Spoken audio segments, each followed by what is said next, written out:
गुरु प्यारी साध संगत जी, राधा स्वामी जी।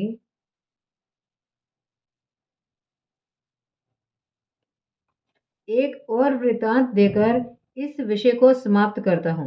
एक दिन हजूर महाराज जी की तबीयत ठीक नहीं थी। अत्यधिक परिश्रम की वजह से जुकाम और बुखार था। मेरा ख्याल था कि आज हजूर सत्संग में तशरीफ नहीं ले जाएंगे, परंतु इधर घड़ी ने शाम के 4 बजाए और उधर आप सत्संग में जाने के लिए तैयार हो गए। हम लोगों ने हाथ जोड़कर विनती की, हजूर आज तबीयत कुछ ठीक नहीं है, सत्संग में ना पधारे। हजूर जी ने जवाब दिया, नहीं, मेरी तबीयत बिल्कुल ठीक है, सत्संग में जरूर जाऊंगा। परंतु मैंने, बीबी रत्नी और कुछ और सेवादारों ने 2-3 बार हजूर जी से आराम फरमाने की प्रार्थना की। इस पर हजूर जी ने फरमाया, इस शरीर से जितना काम ले लिया जाए अच्छा है, एक दिन इसे आग के ही हवाले करना है। बाबा जी महाराज जी ने जो काम सौंपा है उसमें कोताही उपेक्षा नहीं करनी चाहिए। जब हजूर जी सत्संग में विराजमान हुए तो मुख पर ऐसा तेज और आवाज में ऐसी गर्ज थी कि किसी को शक भी ना हुआ कि हजूर जी को तेज बुखार है। पूरे 2.5 घंटे सत्संग में अमृत वर्षा करने के बाद हजूर वापस अपनी कोठी में पधारे।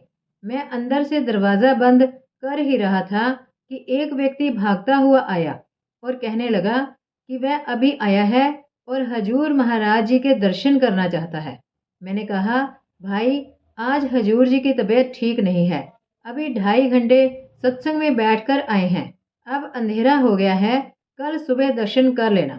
परंतु वह अगरा और हठ करता ही रहा कि उसे अभी दर्शन करके वापस जाना है, क्योंकि कल सुबह उसे मेरठ छावनी में अपने काम पर हाजिर होना है।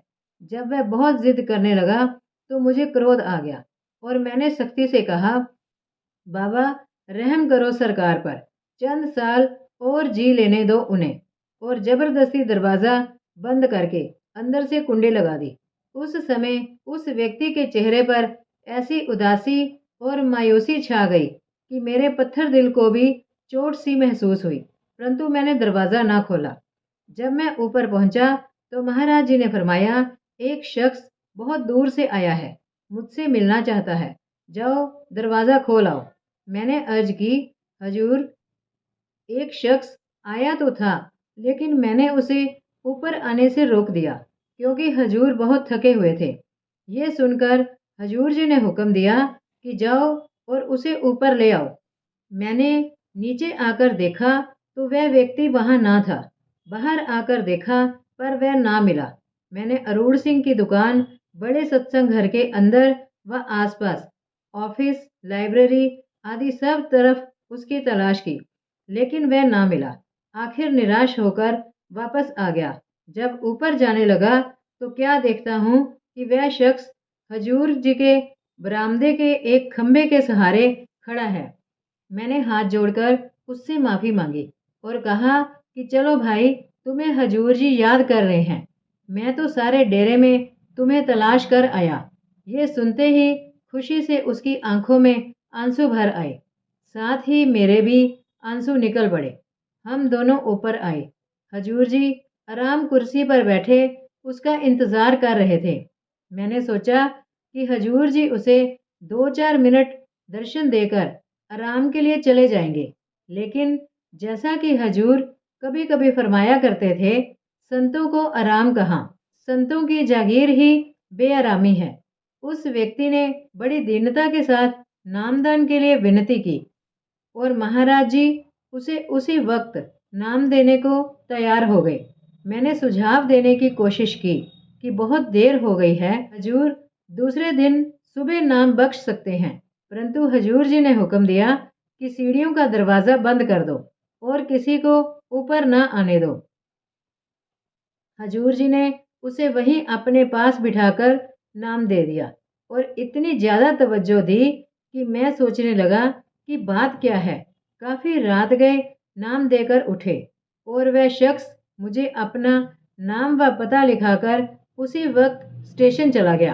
हजूर जी नामदान के बाद स्नान अवश्य करते थे, चाहे गर्मी हो या सर्दी। उधर हजूर जी स्नान के लिए गुसल खाने में गए। इधर मैं सीधा अपने कमरे में आकर बिस्तर पर लेट गया। थकान और नींद की वजह से खाना खाने की भी होश न रही। कुछ दिनों के बाद हजूर जी ने मुझे एक चिट्ठी पढ़ने को दी। उसमें समाचार था कि वह व्यक्ति नाम लेकर जाने के 10 दिन बाद चोला छोड़ गया।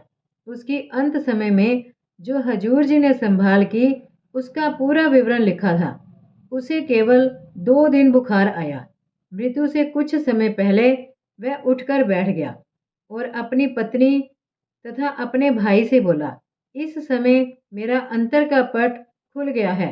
सदगुरु महाराज मेरे पास बैठे हैं और कह रहे हैं कि तुम तैयार हो जाओ, हम तुम्हें लेने आए हैं। फिर उसने कहा, अगर तुम मेरे सच्चे हितैषी हो तो मेरे बाद रोना मत और ना किसी को रोने देना। पहले तो घर वालों को उसकी बात का विश्वास न आया।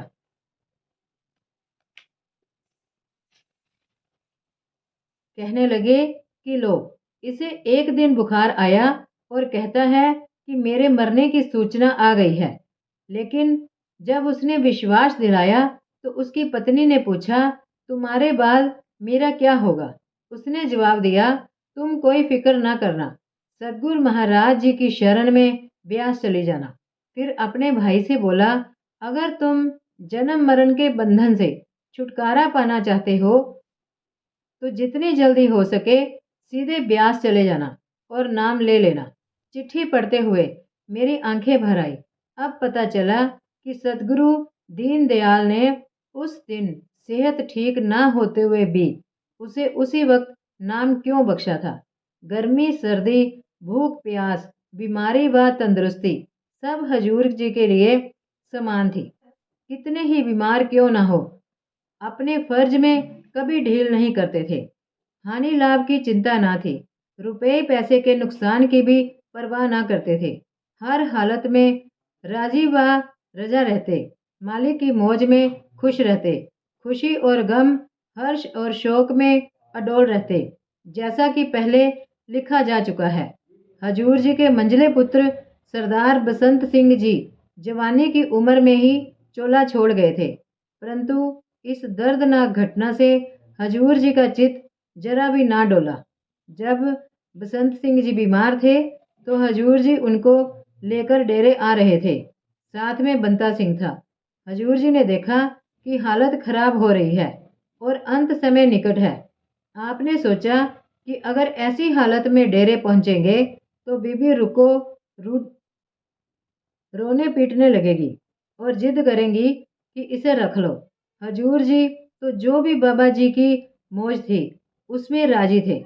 इसलिए हजूर रास्ते में एक सूखे नाले के पास छायादार पेड़ के नीचे रुक गए। जब अंत समय आया तो बसंत सिंह ने कहा कि बाबा जी महाराज जी आ गए हैं। इस पर हजूर जी ने कहा, जब बाबा जी महाराज आ गए हैं तो मैं तुझे खुशी के साथ भेजता हूँ। 32 वर्ष का जवान, पढ़ा लिखा पुत्र, ऊंची सरकारी नौकरी में लगा हुआ, 25-26 वर्ष की उसकी पत्नी और एक छोटा बच्चा हो तो किसका दिल नहीं टूटता।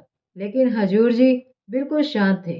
हजूर जी कभी कभी बताते थे कि उस वक्त मैंने अपने आप की पड़ताल की तो देखा कि दिल में ना रंज थी ना खुशी, चित्त कोरे कागज के समान था।